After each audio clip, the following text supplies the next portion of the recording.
भारत सरकारचे इफ्को कंपनीच्या माध्यमातून जळगाव जिल्ह्यामध्ये एक उपक्रम आज या ठिकाणी सुरू होत आहे। त्याच्यामध्ये जो नॅनो युरिया जो लिक्विड सोल्युशन आहे, जो आपले जो युरियाचा बॅग असतो त्याच्या तुलनेने जास्त त्याच्या म्हणजे 3 पट जास्त त्याचे उपयोग आहेत आणि त्याच्यापेक्षा खर्च पण त्याच्यापेक्षा कमी आहे।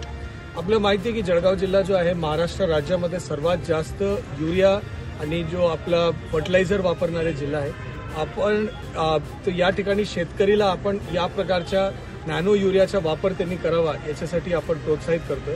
त्यासोबत आपल्याला माहिती आहे की मागच्या काळात ड्रोन दीदी नावाचा एक उपक्रम या ठिकाणी आला होता।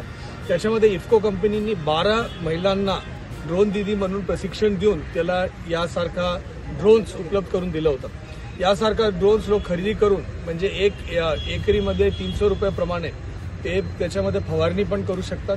याचा एक चांगला प्रतिसाद विशेषतः कापसाच्या भागमध्ये आपल्याला दिसून आलेला आहे आणि याही प्रयत्न आहे की या दोन प्रकारचे नवीन उपक्रमाचा वापर करून शेतकरीचा खर्च कमी होतील, त्याचे उत्पन्न वाढी होतील आणि पर्यावरणाला पण त्याच्यामध्ये जास्त फायदा होणार आहे। मी जळगाव जिल्ह्याच्या सर्व बलिराजा शेतकरीला विनंती करतो की आपण सर्वांनी या नवीन उपक्रमाचा या नवीन टेक्नॉलॉजीचा म्हणजे वापर करावा, आपण याची माहिती जाणून घ्यावा आणि जळगाव जिल्ह्यामध्ये उत्पादकता वाढीसाठी जो प्रयत्न सतत रीतीने चालू आहे त्याच्यामध्ये आपण प्रतिसाद द्यावा।